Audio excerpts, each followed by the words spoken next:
Untuk menjadi wali, untuk menjadi dapat ridhonya Allah itu sebenarnya sederhana. Termasuk ada cara jadi wali yang agak kacau, tapi ini ya benar, asal niatnya benar.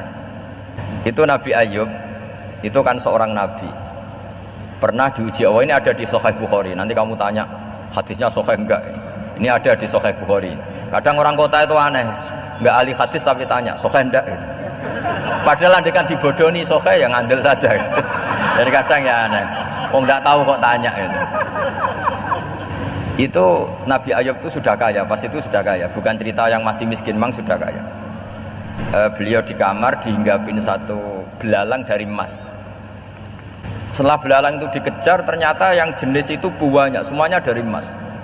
Ngambil sana sini, ini yang kesak ini dipenuhin, saku ini dipenuhin, sampai banyak. Terus sama Allah digojlok, kamu itu nabi saya, kenapa kamu mengumpulkan harta sebanyak itu? Kamu itu nabi saya kok rakus? Jawabannya Nabi Ayub unik. Ya Allah, siapa yang bisa kenyang dari rahmatmu? Ya, jadi kalau kamu punya uang 1 miliar, kok ingin 1 miliar 100, ingin 1 miliar 200, itu cara ngitung bukan uang. Ya Allah, siapa yang bisa kenyang dari rahmatmu? Karena rahmat Allah tidak terbatas. Sudah Gusti, tenang saja.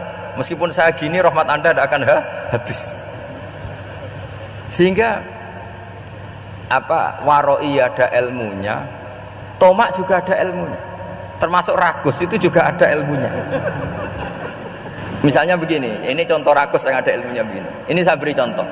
Mungkin yang boleh niru orang-orang soleh, kalau nggak soleh jangan. Imam Syafi'i ini cerita nyata. Imam Syafi'i itu dulu ketika ngaji masih muda itu nggak suka sama guru yang kaya. Kebetulan dia punya guru miskin terus. Namanya Sufyan As-Tsauri, itu miskinnya Masya Allah. Sufyan bin Uyainah juga miskin. Jadi dia miskin, punya guru miskin terus. Sehingga idolanya ya sama guru-guru yang miskin. Suatu saat guru-guru ini menyarankan dia ngaji Imam Malik. Imam Malik itu kaya raya. Itu babutnya Imam Malik kalau diinjek itu mata kakinya tidak kelihatan saking halusnya. Kalah Indonesia lah, kalah. Imam Malik tuh gaya. Kalau ngaji di kursi tinggi terus pakai bukhur itu, pakai dupa Arab yang mahal itu. Pokoknya mewah kali Imam Malik. Terus dia mulai, ini kiai kok kaya. Kemudian setelah beliau alim tanya, saya harus ngaji siapa setelah ilmu jenengan habis kira-kira gitu. Kata Imam Malik, sudah kamu tidak usah perlu ngaji saya, kamu sudah alim alama. Terus Imam Malik datang ke Baki. Zaman itu Baki itu semacam kayak rentalan ya, semacam Grab lah kalau dulu itu. Mana kafilah yang mau ke Irak gitu. Ya sudah, terus oh kita mau ke Irak, ini antar ke Muhammad bin Hasan As-Syaibani. Itu dibiayai sama Imam Malik. Grabnya ya dibayarin, itu kafilahnya itu ya dibayarin. Imam Syafi'i disangoni surrotan min dhahabin. Jadi satu kepes uang dikasihkan. Itu pernah tak hitung semurah-murahnya itu sekitar 60 juta. Imam Syafi'i mulai mikir, kiai yang saya kritik lomo, sing kiai miskin tak puji, gak pernah ngamal kan, tentu orang miskin kan. Setelah datang ke Muhammad bin Hasan As-Syaibani, beliau itu pakar usul fikih, muridnya Abu Hanifah. Beliau al-usuli, pakar usul fikih. Itu Muhammad bin Hasan As-Syaibani itu kalau ngitung emas, itu di ruang tamu. Uangnya miliaran, emasnya banyak. Dari kota ini dipindah ke kota ini, emas kalau ngitung di ruang tamu. Bukan di kamar, di ruang tamu. Imam Syafi'i tambah kaget. Imam Malik kayak gitu sudah saya soal, malah ini kaya raya. Setelah Imam Syafi'i kelihatan kaget, digojlok sama Muhammad bin Hasan As-Syaibani karena beliau senior. Atajabu min hadza, kamu aneh melihat ini? Iya. Kenapa? Ulama kok kaya raya.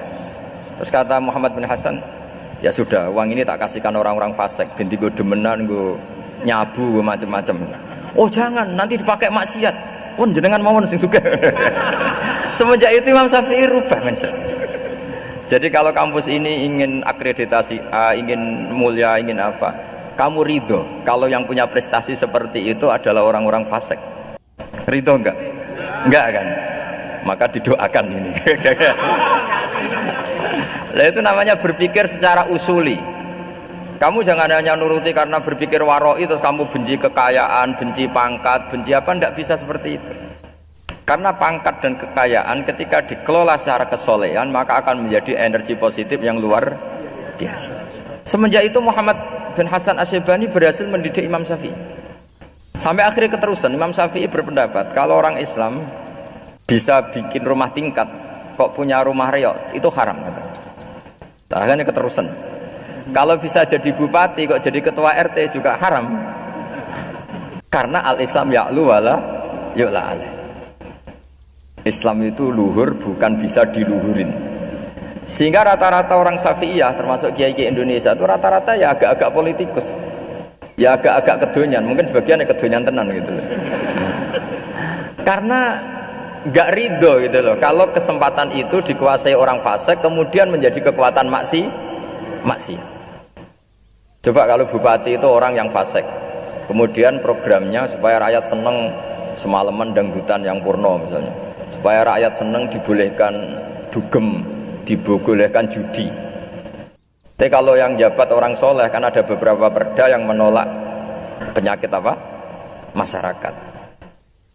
Jadi kamu jangan melihat bahwa kepangkatan ini hanya sebagai alat korupsi, alat otoriter, enggak. Asal kena orang soleh, maka ini menjadi energi kesolehan atau energi positif. Sebab itu ketika Allah muji para nabi yang soleh, diantaranya disifati apa? Faqad ataina ala Ibrahim al-kitab wal hikmata, terusannya ayat wa atainahum mulkan azim. Dan Nabi Ibrahim dan keluarganya tak kasih kerajaan yang besar. Nah sekarang masih banyak orang yang cara pandang ngapain bikin unisula yang megah, ngapain berambisi punya akreditasi A dan sebagainya. Menyoal seperti itu salah secara usul fikih. Karena secara usul fikih kesempatan yang baik tentu harus diperjuangkan oleh orang-orang yang soleh. Karena ini supaya jadi otoritas yang positif. Itu dulu ada latihannya. Jadi orang dulu itu gampang sekali ketika milih miskin ditanya, kenapa miskin? Saya ingin hisab saya ringan. Tapi ketika mereka kaya yang soleh, supaya harta ini tidak dipakai orang yang nanti dipakai maksiat. Kita misalnya orang soleh kok mau pangkat, karena kita ada ridho kepangkatan itu dipegang orang maksiat, kemudian menjadi energi maksiat. Begitu juga seterusnya. Maka ulama dulu itu rileks. Sampai Syekh Nawawi Al-Bantani itu nanti bisa dicek di tafsir Qul hal yastawil ladzina ya'lamuna wal ladzina la ya'lamun. Beliau muji-muji ulama. Kemudian ada seorang yang agak hasud mungkin, tanya begini, hebatnya ulama itu begini-begini. Terus ditanya, tapi kenapa kita sering melihat ulama ngantri proposal di rumahnya bupati kan? Sementara bupati nggak pernah datang ke ulama ngaji ihya. Jawabannya Imam Syekh Nawawi itu unik. Ya karena ulama itu tahu gunanya uang, sehingga nyari uang untuk pondok, untuk masjid. Sementara bupatinya tidak tahu gunanya ilmu, maka tidak pernah ngaji. Jadi ya ringan saja oleh. Jadi ya sudah seperti itu. Jadi kalau ada ulama kedonyan, anggap saja karena tahu gunanya uang. Jadi kenapa ulama ngantri di kabupaten, bukan bupati ngantri di ulama? Jawabannya karena ulama tahu gunanya uang, sementara bupatinya nggak tahu gunanya ilmu. Ya kira-kira gitulah. Ada ustadz tidak ganteng, kesem rondo cantik, karena tahu gunanya ustadz itu. Artinya tahu gunanya kalau saya nikah nanti punya anak jadi gus, kan dia kiai gitu. Tapi rondone raro gunanya dia karena miskin gitu. Jadi ulama dulu itu rileks, menafsirkan apa saja itu rileks, termasuk saat terpojok itu rileks. Karena semuanya dianalisis pakai ilmu. Sehingga ciri utama wali itu apa? Ala inna awliya Allahi la khaufun alaihim walahum yahzanun. Enggak ada rasa takut, enggak ada rasa gampang. Karena melihat sesuatu itu gampang saja. Saya ulang lagi, melihat sesuatu itu gampang saja, ringan. Saya beri contoh ya betapa pentingnya mindset ya, cara berpikir. Orang itu menjadi kikir itu karena nganggap hidup itu lama dan uang itu penting. Kalau zaman Nabi itu sederhana kalau melihat hidup. Pernah suatu saat Nabi itu punya jatah makan, karena Nabi itu hidupnya juga pas-pasan. Jadi Nabi itu unik. Beliau di satu sisi kaya raya, bisa ngurmat Abu Hurairah, Ammar, Suhaib. Ashabu Suffa itu dirawat Nabi semua. Itu kan kaya, bisa ngerawat sekian orang. Tapi di sisi yang lain untuk pribadinya beliau miskin.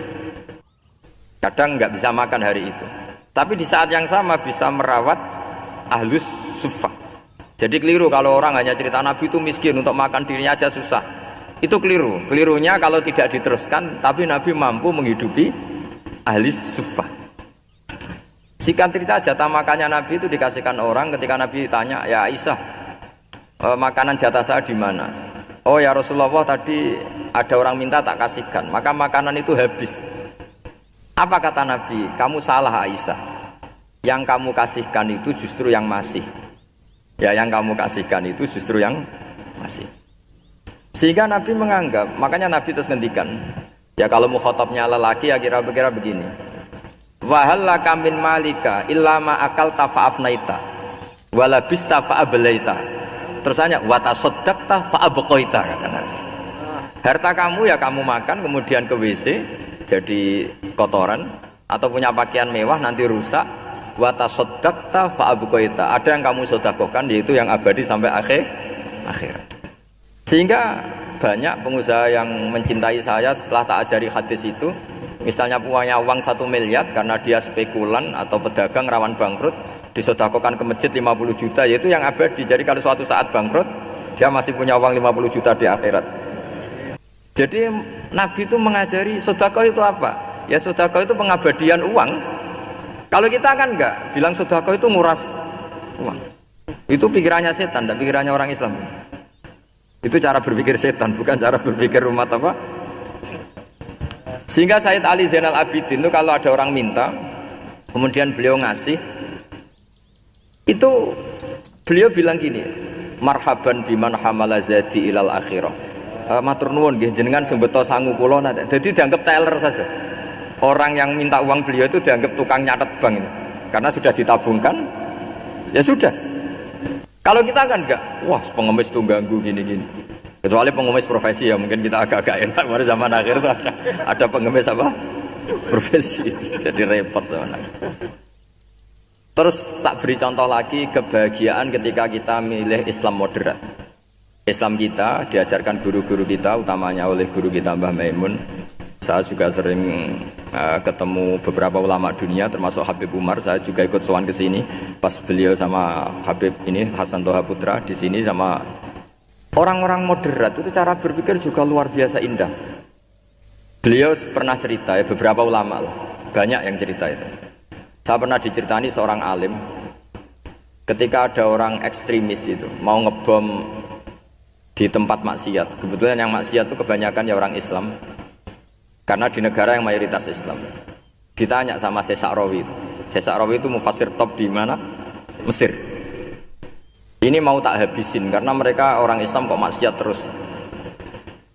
Terus ditanya sama Imam Sa'rawi, laumatu ala khini ma'asihim aina masiruhum. Kalau mereka mati dalam keadaan maksiat, mereka kemana? Ya ilanar, mereka pasti masuk neraka. Terus ditanya sama Imam Sa'rawi, wahal masiruhum ilanar muradun nabi amlah. Punya umat maksiat kemudian mati masuk neraka, itu yang diinginkan Nabi apa enggak? Ya tidak aja. Ya sudah, enggak usah dibom, ditunggu tobatnya kata. Karena kalau mati dalam keadaan itu ke neraka dan itu tidak yang diinginkan Rasulullah Shallallahu Alaihi Wasallam. Terus ekstremis ini menjadi tobat, tidak berpikir ekstremis pas. Jadi orang itu harus berpikir mindset yang baik. Meskipun kadang berpikir baik itu ya agak-agak kacau.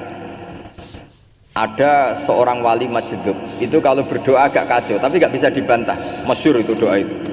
Ini sekaligus ijazah, tapi kalau sebelum wali nggak boleh. Itu datang ke makamnya Rasulullah SAW. Terus doanya itu begini, ya Allah sekarang terserah engkau. Ya Allah sekarang terserah engkau. Jika saya kamu jadikan orang soleh, jika saya engkau jadikan orang soleh, maka surra habibuk, maka kekasihmu ini senang. Yang susah musuhmu yaitu setan. Tapi kalau engkau menjadikan saya orang fasik, maka yang susah kekasihmu, yang senang musuhmu. Jangan punya dua pilihan itu. Wah itu kan doa tapi kayak teror itu. Ya jadi berdoa di Raudhah. Wah itu pasti mandi itu karena agak-agak maksa Tuhan itu. Ya Allah, engkau punya dua pilihan. Jika saya jadi orang soleh, maka kekasihmu ini senang, musuhmu yang susah yaitu setan. Tapi jika saya jadi orang fasik, maka musuhmu yang senang, kekasihmu yang susah. Mohon terserah jenengan, mau menyenangkan kekasihmu apa menyenangkan musuhmu gitu. Kira-kira gimana? Kalau tertarik boleh doa itu dipraktekkan. Tapi kayaknya kalau copy paste itu nggak keren, apa? Jadi dulu orang itu muamalah sama Allah dan Rasul itu rileks. Rileks itu nyaman karena ya tadi kul bi fadlillah wa bi rahmati fa bidzalika falyafrahu. Sehingga Imam Izzuddin bin Abdissalam itu ngendikan innalladzina yarmunal muhsanatil ghafilat. Di antara kebaikannya ibu-ibu atau mbak-mbak ini harus berstatus ghafilat. Perempuan-perempuan pelupa. Ghafilat itu pelupa dari kenikmatan maksiat sehingga mereka dengan taat. Misalnya ada ibu-ibu atau mbak-mbak atau juga bapak-bapak tahajud, kemudian nyaman dengan tahajud itu. Kira-kira terbersit enggak ingin maksiat? Enggak kan, karena sudah nyaman dengan tahajud, dengan taat. Maka dibutuhkan kenyamanan dalam beribadah. Sebab itu ala bidzikrillahi tatmainnul qulub. Makanya saya termasuk kiai yang setiap ngaji itu happy, seneng. Karena ini untuk kampanye, seneng dengan ngaji, dengan taat itu sudah luar biasa. Kayak apa kalau mereka senengnya kalau nunggu melakukan maksiat. Jadi termasuk bentuk perlawanan kita terhadap maksiat adalah usahakan kamu tuh sebahagia, seneng dengan taat. Istiqnas billah, mu'anasah billah, farah billah, itmi'nan tumakninah billah. Sehingga ini mencukupkan kita tidak berkebutuhan maksiat. Meskipun kita ya manusia, pasti suatu saat atau sudah pernah maksiat. Serasa diceritakan lah, itu semesti gitu. Lah orang-orang dulu itu orang yang sukses mengelola bahagia ma Allah wa billah walillah. Sehingga wali-wali dulu itu jadi wali itu tidak mesti karena ibadahnya banyak, itu enggak. Mereka orang yang ibadahnya itu biasa sekali. Ulama-ulama dulu ibadahnya biasa sekali. Tapi qulubuhum ma Allah, hatinya itu ma Allah. Itu ada seorang wali itu jadi wali, Umar bin Abdul Aziz yang dikenal khamisul khulafa. Khulafa. Di luar khulafa ar-rasyidin 4, di antara yang soleh adalah siapa? Umar bin Abdul Aziz. Itu ketika mau meninggal, itu senangnya bukan main. Itu semuanya nangis, beliau senang. Terus tanya, kenapa kamu senang? Memangnya saya kalau mati itu kemana aja? Ila khairi madhubin ilah, kezat terbaik. Dibang urip mbek kowe bolet atau mbek arhamur rahimin gitu. Yaitu Allah Subhanahu wa taala. Jalaluddin Ar-Rumi ketika mau meninggal itu muridnya nangis semua, beliau marah. Kamu harusnya pesta karena saya mau ketemu kekasih saya, malah kamu tangisi, goblok sekali kamu, katanya. Jadi orang-orang dulu itu luar biasa. Karena tadi mereka tidak ingin ketemu Allah itu dianggap problem, harus sesuatu yang membahagiakan. Makanya wali-wali itu kalau berdoa begini, wa khairu ayyami yauman alqa fih, dan jadikan hari terbaikku adalah hari ketika saya ketemu engkau ya Allah. Pernah dengar doa itu? Wa khairu ayyami yauman alqa fih, dan hari terbaikku adalah hari saat ketemu engkau. Nah, kan enggak, sampai mati ku wedi. Saya tidak tahu wedi dosa apa wedi Israel apa wedi malaikat siapa? Malik. Mungkar nakir. Sebenarnya tidak perlu seperti itu. Karena cara pandang Nabi itu ini bisa dipraktekkan. Kalau kamu orang baik, mati artinya apa? Ya baik. Karena husnul khotimah. Kalau kamu orang yang buruk, itu kata Nabi, anggap saja mati itu akhir dari keburukan kamu. Nak kowe urip terus malah maksiat terus. Maka Nabi itu kalau ngajari kita berdoa gini, Allahumma ij'alil hayata ziyadatan li fi kulli khairin wal mauta rohatan li min kulli syarri. Ya Allah, kalau saya hidup ya anggap saja ziyadah fi kulli khairin, berpotensi nambahi kebaikan. Kalau saya mati anggap saja ini akhir dari segala keburukan. Maka saya berkali-kali guyon. Makanya tradisi ulama-ulama NU, ulama-ulama pesantren, ya ada hanya NU, pokoknya ulama-ulama alim. Itu kalau ada orang mati, orang nakal gitu mati, ini saya gitu, itu hadirin mesti gak terima. Nguapi nang ndi wong nakal. Tapi dipaksa sama kiainya, saya gitu. Lama-lama dipaksa. Saya gitu. Padahal ning atine kiai wis ra iso maksiat meneh wis saya gitu. Karena dengan mati berarti saya sudah tidak bisa maksiat lagi. Jadi Nabi melihat hidup dan mati itu segampang itu. Kalau al hayata ziyadatan li fi kulli khairin wal mauta rohatan li min kulli syarr. Coba kita ke depan itu kan ada potensi zina, potensi korupsi, potensi maksiat. Yang bisa menghentikan potensi itu apa coba? Mati ya, udah pinter ya. Sudah maju berarti. Berani mati. Berani. Tapi jangan di sini ngel-ngelo panitia. Artinya yang selama ini kita risau dengan kematian, dengan apa? Nabi ngajari kita tadi. Allahumma ij'alil hayata ziyadatan li fi kulli khairin wal mauta rohatan li min kulli syarr. Ya Allah, jadikan hidup ini sebagai bekal menambah kebaikan, dan suatu saat kalau saya mati, semoga itu akhir dari segala keburukan. Jadi artinya Nabi itu ngajari kita itu positif terus. Sama seperti ulamanya tadi. Nak lagi rukun mbek tonggo ya sanggep ae kanca keapian. Nak nenengan ben ra utang ngoten. Dadi pokoke penak terus gitu loh. Nak bojo lagi ngamuk alhamdulillah gak ngajak blonjo. Nak pas rukun ya alhamdulillah kok lagi rukun. Jadi gampang semua.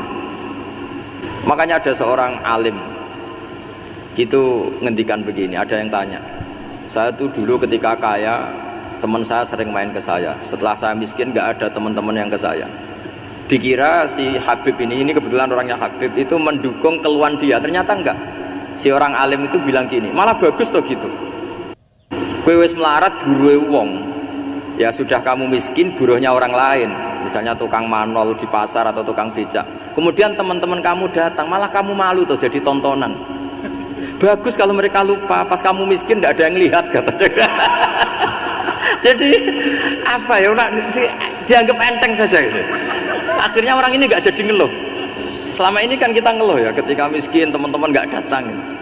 Coba kalau mereka datang pas kamu buruh bikin foto di orang lain, mantan bos buruh, malu nggak? Milih datang kepada? Nggak lah, sudah bener itu. Jadi ulama dulu itu makanya sering baca biar tahu solusi hidup. Jadi ulama dulu itu gampang sekali melihat kehidupan itu, gampang sekali, indah, gampang. Sekarang tuh enggak. Orang itu cara berpikir nuruti nafsu, itu yang bahaya. Makanya Quran ngeritik ara'aita man ittakhadha ilahahu hawa. Orang yang cara berpikir itu nuruti hawa nafsu. Kalau zaman Nabi, zaman sahabat, zaman ulama itu enggak seperti itu. Sehingga cara berpikir itu mudah. Makanya kata Nabi, absyiru ya ma'syarul muslimin, kata. Kamu harus senang ya ma'syarul muslimin. Allah sekarang buka pintu langit yang sebelumnya enggak pernah dibuka. Dan Allah yubahi bikum malaikatah, dan Allah membanggakan kamu kepada para malaikatnya. Kenapa? Umatnya Muhammad, umatnya Rasulullah Muhammad SAW itu kalau sampean kepengen mati setiap saat itu baik, itu resepnya gampang kata Nabi. Addu faridotan wantadzoru ukhra. Jadi Allah memberitahu, ya Muhammad, umatmu ini luar biasa. Jadi misalnya tadi kita sholat subuh, ditanya, Bahak kamu sekarang ngapain? Nunggu sholat duhur ya. Setelah sholat duhur ditanya lagi, nunggu apa? Asar. Sehingga faman kanat hijratuhu ila Allah wa rasulih fa hijratuhu ila Allahi. Jadi kalau ya sudah ini tak ijazahkan, kalau setelah sholat subuh nunggu apa? Duhur. Setelah duhur nunggu. Sehingga ketika kita mati itu statusnya penunggu sholat. Tapi kamu kan enggak, miskin, kenapa? Penunggu kaya. Ya itu enggak masuk surga itu. Penunggu kemapanan. Berarti kan menunggu sesuatu yang seleranya nafsu. Beda kalau penunggu sholat, berarti kamu di dunia menunggu ritual ibadah. Maka diantara ijazahnya Nabi apa?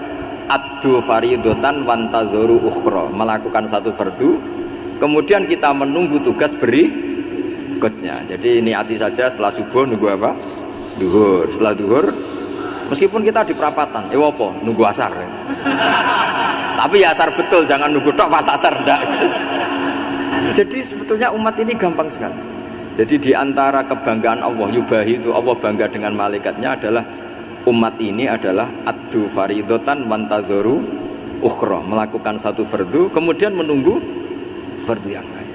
Dari mengkhidmati kampus, ingin mengkhidmati masyarakat, dari satu masyarakat lokal Semarang menjadi sampai sekarang sampai Banjarmasin, Unisula mau bikin kampus di sana terus gitu, dari satu tugas ke tugas yang lain. Makanya Islam diajarkan setelah satu tugas selesai, faida faruh tafan so.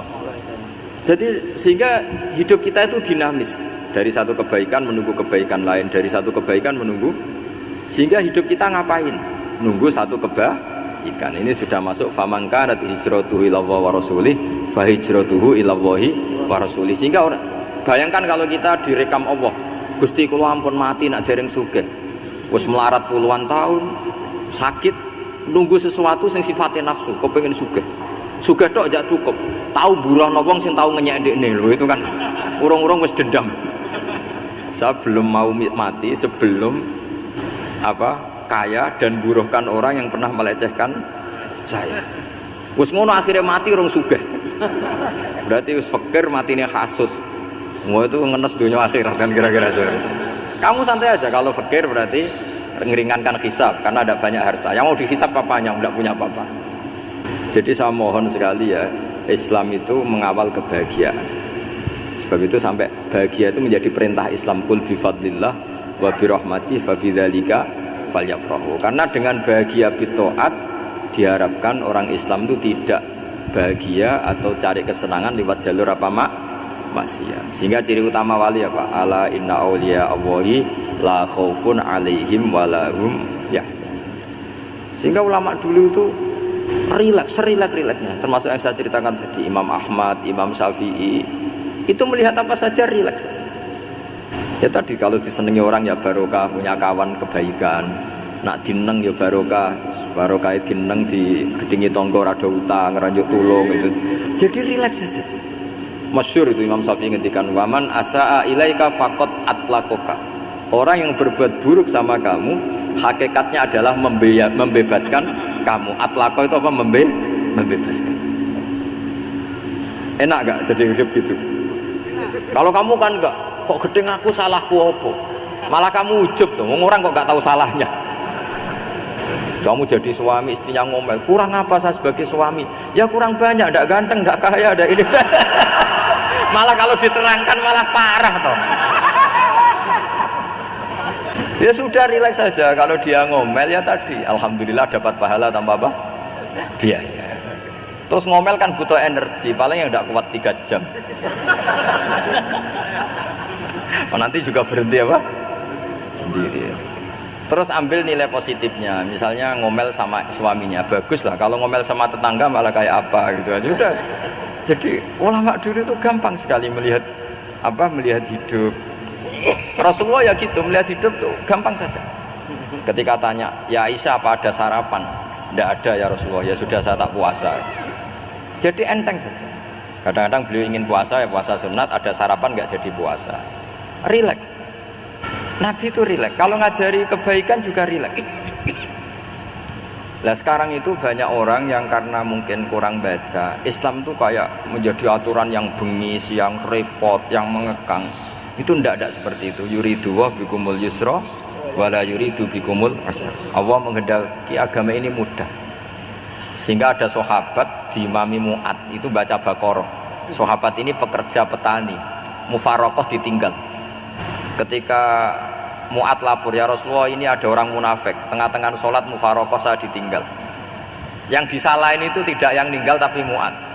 Afattanun anta ya Mu'ad, kami itu tukang fitnah, masa ngimami petani pakai surat Baqarah. Jadi yang disalahkan ini imamnya. Kalau kamu jadi imam, sholatnya ya yang cepat. Makanya terus banyak orang kecepatan karena tadi. Jadi Nabi itu enteng sekali. Jadi apa ya, Nabi itu beda dengan yang kita bayangkan, beda. Nabi pernah ngaji di masjid, kemudian ada tetangga lewat pakai cangkul ke kebun. Semua sahabat gerutu, ini orang tidak benar, ada Nabi ngaji ditinggal saja ke kebun, tidak ikut ngaji. Jawabannya Nabi, tidak, itu bagus, itu ikut sunnah saya. Kenapa ya Rasulullah? Dia kerja artinya nyari halal, dan untuk menghidupi keluarganya itu juga ajaran saya. Sehingga yang ngaji ya ajarannya Nabi, yang nggak ngaji karena kerja mencukupi keluarga juga ajarannya Nabi. Segampang itu. Kalau kayaknya kamu kan, wos gak roh akhlak kan gitu. Nabi rileks saja nek ngene. Sampean bisa lihat itu di Ihya, di bab Fadhailul Kasbi. Makanya ini penting sekali supaya orang itu berpikir Islam atau mendakwahkan Islam itu berdasar sanad ya yang muttasil yang pernah dilakukan Rasulullah Shallallahu Alaihi Wasallam. Semoga barokah. Assalamualaikum warahmatullahi wabarakatuh.